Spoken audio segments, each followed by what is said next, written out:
in a bad mood. It's supposed to be fun, but we still got to talk about K-pop Demon Hunter, so let's just get going. Zach, why are you in a bad mood? Yeah, I'll tell you why I'm in a bad mood. Because United Airlines is garbage, that's why. Overall, was the trip bad? No. Got to see my friends get married. They looked beautiful. Wedding was awesome. Got to hang out with family. Good. But, the way over, flight's delayed 18 hours. The way back, flight got straight up canceled. I get home, my wife says I stink and I have to take a shower. Before the trip, I got a haircut, and they gave me a Korean one, which just doesn't work for me. I was in this place called Marion County, where everything costs $500. I'm tired, and now, I got a message from my niece this morning that says, I don't love you anymore. All because I played a little prank on her where I put a little bag of dog food in her lunchbox. Anyway, she thought it was a big deal, but I got to rekindle that. Regardless, I'm still doing the video because that's what professionals do. And I know how you kids are with your attention spans. If I don't do it now, it's never going to get done and it's not going to work. So here we go. Since I live in Korea, I watched K-pop Demon Hunter. I'm not going to lie. I was impressed. They did a good job representing Korea, which is worth talking about. Because I guess K-pop's a big deal around here. I don't know. So it turns out we live down the street from where one of these bands hangs out a lot. Like BTSTD, something like that. They get done with their military service, which, fun fact, it's mandatory for all the Korean dudes to serve in the military, even the K-pop stars. But they're not even there. Their tour buses are parked outside, though, so everybody's crowding around making a big deal. And like sheep, once one person starts taking a picture, everybody has to start taking pictures. So I got my picture taken too. So check this out. There's this coffee shop called Gongcha, and this is their mascot. Is it a guy? Is it a girl? I don't know. But he looks a lot like this dude. Low-key, corn dog game in Korea is on another level. Don't get me wrong, I love my state fair greased dogs, but respect where it's due, Koreans make a good corn dog. The Ajimans, they're everywhere. All the same look. Elderly, short perm, plastic visor, usually carrying around a metal cart or something. Nail the look. A very particular group of women too.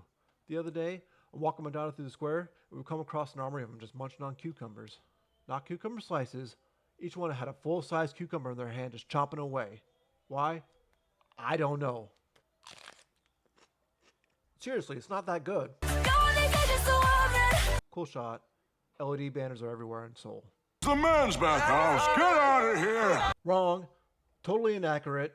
Going to a sauna in Seoul, everybody's butt naked. No towels, nothing. My wife's using one for the first time over here. Suddenly, in come a flood of Hajimans, pointing, laughing, all because she's trying to show some decency and wear a bathing suit.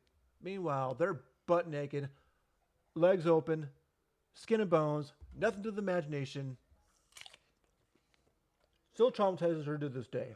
I mean, I used one the other day, followed the customs, had no problems. In fact, I went in there, I felt like a king. Don't ask me why. Oh my God. Unfortunately, there is no concert venue at Namsan Tower. Even if there was, talk about a logistical nightmare getting people in and out of there. But, still a cool place. And overall, they did a good job with the background, the landscape of Seoul, all the hills, all the greenery.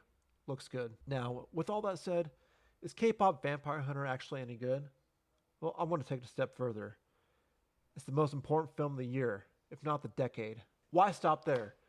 It's the most important film of the century. Bite me on that. Chill out, Gandalf. Because here's the thing. This movie's blown up on Netflix.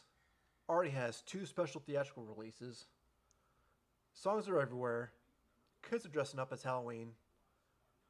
It kind of reminds me of the 90s when we had a string of bangers year after year.